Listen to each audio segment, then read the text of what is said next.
Okay, so we continue with drilling machine. Drilling machine, okay? Sir, ano po ba ang drilling machine? Ano po bang pinagkaiba niyan dun sa drilling na ginagawa natin pagdating ng alam mo na sir, yung lathe machine, 'di ba natapos na tayo, meron tayong drilling din sa lathe machine, eh. Drilling machine, okay. Ang drilling machine, kaiba naman 'to kaysa dun sa lathe operations na drilling. Where in the lathe operations na you will have drilling, the workpiece is spinning or the workpiece is moving and the drill is only attached to a tailstock end where it is stationary. Okay? The only thing that makes it drill a hole into a certain depth is that the tailstock is gradually uh, has a spindle na kung saan that is gradually spun in order for you to drill at a certain depth. Now, dito naman sa drilling machine, okay, ang mangyayari is you will drill a certain hole in a certain fixture or surface kung saan at any point on the surface you can cut a hole or drill a hole. Now, by definition, drilling is an operation through which a drilled hole is produced in a job. Okay? At a certain point on a job, a predetermined point on a job, or anywhere on the job. The machine tool is used in this case is called drilling machine, and then the cutting tool is used called a drill bit or a drill. Okay? Yung cutting tool mo moves. Okay? The cutting tool is moving but not the workpiece. The workpiece is stationary at all times. Now, for drilling, okay, the rotary motion creates the cutting. Okay? Performs the cutting. Okay? And then yung drill mo is at certain twist. Okay? Ang nagka-cut dyan is what? Ito bang mga dulo nito? Okay, hindi. The one that is responsible for cutting the hole is the tips. Okay? Are the tips of your drill bit. Okay, ano po bang ang purpose nito mga grooves na to? Those grooves, the main purpose of the grooves is to push up all the chips that you're drilling. Okay? Dun sa depth na yun. Dun sa hole na yun or sa depth ng hole na yun. Now, twist drill. Okay? Yung mga shanks, okay? Itong tang, taper shank, okay? Yung taper na to is called the Morse taper. Okay? That is commonly inserted on a fixture, okay? Sa tailstock pwede, pero on big, okay, big machines, yung mga malalaking drill machines, ang nagamit ko na pinakamalaki na diameter ng drill, let me check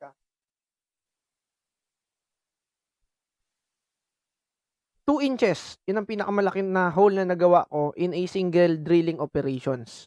Okay? Ganong kalaki. So, this type, okay, hindi na sa bench drill ito isinasaksak. Hindi ito dun sa mga bench drill. So, industrial drills na kung saan pwede siyang mag-cut up to 2 inches, yun ang pinakamalaki. So, sir, matik po ba na kapag salang mo ng ganyan drill bit, mabubutas yan? No. You should have to start first with the small hole. Okay? Gagamit ka muna ng maliit na drill bago papalaki. And habang lumalaki yung drilling operations mo, bumabagal naman yung kanyang, bumabagal yung speed. So, ganito yan. As the drilling hole is enlarged, bumabagal yung iyong speed. So, that is inversely proportional to the speed. Okay? So, habang lumiliit naman yung drill mo, mas mabilis ang kailangan mo. Okay? And then, ample amount of coolant should be introduced to the workpiece para ma-cool down natin yung drill. What will happen kapag hindi natin na-cool down yung ating drill bit? Mangyayari, it will become dull. Okay? Hindi na siya magka-cut. Yung cutting end niya kasi dyan is yung dulo. This is the cutting end. Yung tips niya. Okay? So, what will enlarge the hole, ito na lang, yung mga nandito sa dulo niya, sa flute. Okay? Ito yan, yung parts niya. Okay? Ito yung shank. It is the flute. Okay? Or the cutting end. Okay? Where are the points na kung saan pwede mong hawakan laang yung drill? So, dun lang muna sa shank mo. Okay? Sa shank. And the dulo ng iyong drill, okay, on some drills, okay, para hindi umikot yan drill mo, sa sobrang lakas ng torque, okay, kailangan mo ng fixture na kung saan pakakapitan mo siya. That is the tang. Okay, tang. Ayan o, tang. Diba? Tang in a drill. Ayan o, tang in a drill. Diba? Anong tawag doon, sir? Para hindi mag-ikot yung iyong drill? O di the tang in a drill. Diba? Tang in a drill. Okay? Tandaan nyo ha. Ano po ba yon yung part ng drill mo? So, sa industrial drill bits, yung malalaking drill para hindi mag-twist siya. It creates torque. The tang in a drill. Okay? Nasa dulo po yan ng inyong shank. Okay? On simple drill bits, wala ditong neck. Diretso yan, the shank. The shank is the one that you will have to put your chuck. Diyan lang siya i-fix. Hindi mo pwedeng paipitan ang iyong drill bit dun sa cutting flute mo. Okay? Or the cutting edges. So, these are the types of drill. Ito, hand drill. This is the hand drill. This is used for small operations, small holes. Okay? A hole that is up to microns in size, up to what? To an inch in diameter. This is commonly used by hobbyists, construction workers, and even weekend hobbyists. Ayan. So, these drill bits, okay? What's good about this drill bit is that the tool or the bits are interchangeable. Interchangeable in what case, sir? That it can be cutting, it can be fixtures that can be attached to a ratchet head kung saan pwede natin tanggalin yung mga nuts and bolts. Ayan. So, anong tawag dito? Ang tawag sa dulo niya is a drill chuck. Anong tawag, sir, dun sa kanyang pantanggal? This is a chuck wrench. Okay? Chuck wrench po ang tawag dyan. Chuck wrench.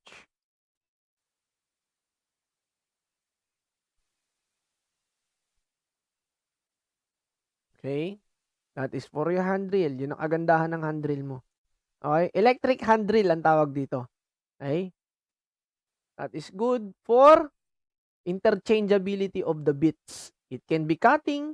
It can be a fixture that can fasten or unfasten screws or simply yung nuts and bolts natin. Now, this is a hand drill, okay? So, for bench drilling machine, a bench drilling machine is a drill machine that can be fixed into one place in your workshop. Kung saan your bench drilling machine is composed of a footing, okay, and it is most sturdy. Where, ano ba ang agandahan ng drilling machine? For larger operations, okay? For larger operations. And it is commonly belt-driven, okay? And in order to change the speed, ito kasi, the speed of your hand drill is variable. Sir, variable automatically kasi that is controlled by a potentiometer in here. Yan. Okay? Nababago-bago mo yung speed ng iyong hand drill.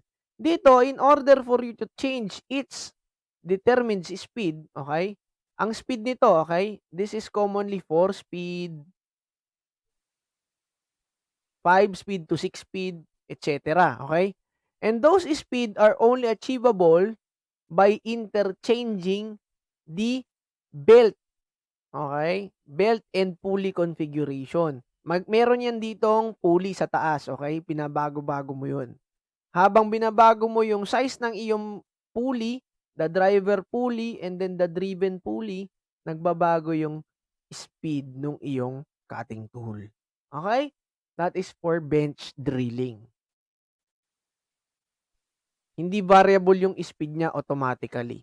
This is manual changing of the speed. Now, ito na. Ito, for radial drilling, yun na yun, sinasabi ko kanina. For radial drills, okay, kailangan mo nung drill bit na may tang in a drill. Ayan. Ito yun. Ito yung ginagamit natin. Itong tatlong to, okay, this is for hand drill or bench.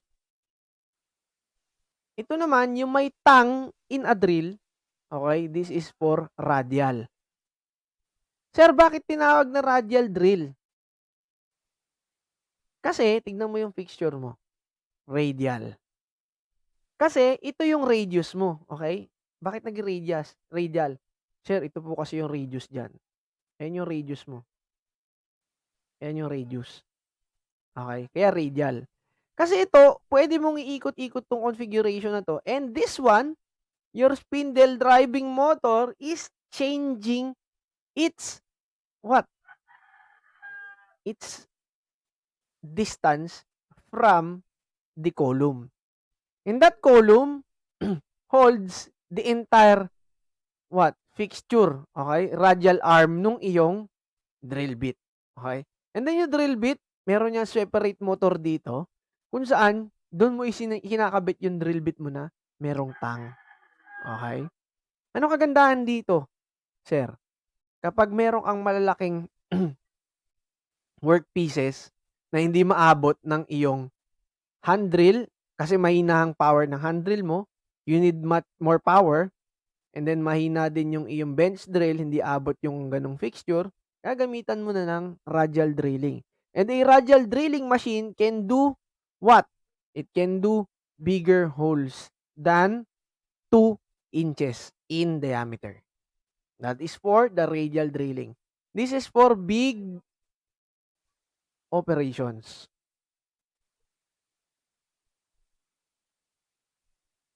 Okay? Sir, anong kagandahan dito? And then, automatic din yung changing ng gears dito. Okay, automatic siya. Hindi katulad nung bench drilling. Okay? Ito yan. So, this is a hand drill. Okay? Hand drill and then bench drilling. Combined. Nag-fuse sila. But on steroids. Ayan. That is the radial drilling machine. Now, for radial drilling machine, okay? Ito yung feed hand kung saan, anong nangyayari dyan? Habang iniikot mo daw tong feed hand mo, okay, bumababa yung drilling mo. Yun. Diyan mo kinokontrol yan. And yung motor for spindle, automatic yung pag-change niya ng speed dahil VSD ang tawag dyan, variable speed. VSM, variable speed motor. Okay? And then ito yung spindle, diyan mo inakabit yung may tang. Okay? And then the drill. This is the elevating screw. And then dito sa column mo, yan yung naghahawak ng iyong buong arm. Okay, radial arm. And then meron yung mga lock fixtures dito at saka dito to hold it in place.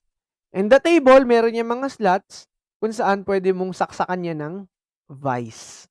Okay? That is for radial drilling machine. Now, what are the operations performed on a drill machine? Now, pwedeng drilling. Okay? Drilling operation of producing a cylindrical hole in a solid body by means of a drill. Now, this is in cases rough cuts. Okay, recall natin. Ano ba yung rough cuts, sir? Di ba ang rough cuts, it is not in final sizes? Tama? And in order to finalize the size of the hole that is made in a drilling machine, you need to use the reamers or reaming operation. Reaming operation of finishing the drill hole. Ayan o, finishing. Patapos na. That is achieving the closer tolerances and desired by surface finish by means of reamer. Okay? Ganun yun. Kasi ang drilling mo, it does not perfect a hole. Okay? Hindi niya perfect yon yung size ng hole. Kahit sabihin mo 1 inch yan, hindi 1 inch yan. Okay? Sa drilling operation, you need to make a hole that is slightly smaller than the required size. So if that is 1 inch, all you have to do is 0.000.999999 inch. Okay? And what will happen to the remaining microns? Okay? Or the remaining thousands of a tolerance? You just have to use the reamers to finalize the hole. Okay? Now, boring. Pwede ka rin mag-boring dyan in order for you to achieve bigger holes than the size that is given by your or the size that is done by your drill. Okay. Sinabi ko, di ba, ang pinakamalaki na drill bit na makukuha mo is at 2 inches? Tama ba ako? Di ba, at 2 inches? O ngayon, if that is the final drill size na meron ka, what will happen? Ang kailangan mo 5 inches. That is now, the operation of boring will take place. Okay? So sir, meron ba tayong fixture na nakakapaggamit tayo? Yes. Yung iyong drill chuck, meron diyang fixture na pwede mo ikabit yung dulo ng isang boring fixture. Ayan. So counter boring, enlarging the diameter of the drilled hole by only up to certain depth. Okay? For this counter boring tool is used. So pareho lang ng boring yan. Nilagyan lang ng counter. So counter sinking. Sir, it is enlarging the top end of the drill hole. So, ganito yan. Kung meron kang drilled hole, okay, drilled hole, ito yung hole mo, okay? This is the hole. Okay, kunwari ito yung bagay. So, this is the drilled hole. Ito yung drilled hole. This is the countersink. Okay? Sir, saan po ba ginagamit yung countersink? That is done in order for you to sit in, okay? Flat yung ulo ng isang screw na ilalagay mo dyan. Kung this is the screw, ipapasok mo dyan, flat surface, okay? It is the screw. Yan. Naka-flat dun sa iyong surface. Yan. That is countersinking. It is enlarging the top end of a drill hole and giving it a conical shape by the help of the countersinking tool. Or simply, dun sa profiles ng screw head mo. That is countersinking. Spot facing. Squaring the surface at the top end of a hole to provide a true seat for the bolt head or collar. Ito yun. Pareho lang yun. Okay? Spot facing. Tapping. Okay? Sa tapping, sir. Sa tapping, pwede ka rin dyan. Di ba tinuro ko sa inyo yan? Threading. Pwede ka mag-inner threads sa tapping. Ang ginagawa mo dyan, meron kang tapping, hand taps ang tawag doon. Pag hand taps, by hand, pag tapping, pwede mo rin naman yung hand taps isaksak sa iyong drill. Ang problema lang, okay, kung hand tap mo kasi, pwede kang doon, gagawa ka sa hand tap mo ng mga screw, kailangan mabagal lang yung operation mo. Kasi mababali yung hand tap mo. Okay, pag masyadong mabilis yan. So, that is for tapping operation. Pakita ko sa inyo yung fixture ng tapping. Hand taps.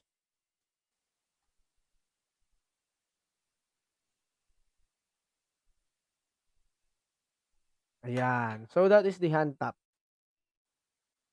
Yun. Okay? Ito yung hand tap. Pwede mo isaksak yan sa, yung shank niya, di ba? Pwedeng kasya yan sa, saan? Sa drill chuck. Okay? Nagagawa niyan, sir, inner threads. Inner threads. Okay? Ayan, o. Yan yun. Mga drilling operation. Saan yung akin? Yan. So, ito, drilling operations. This is a drilling. Finalization of the hole is reaming. Boring, that is making a hole that is bigger than your, drill size. Okay? Tapping, to create internal threads on the hole. Counter boring. Okay? Counter boring is, yung hole na yon palalakihan mo. And then counter sinking, gagawan mo ng angle. Pwede rin ito counter boring, bali mga flat screws yung ulo. Yan yun. Okay, and I think that is the drilling operations. Okay, let us take another 5-minute break. Okay?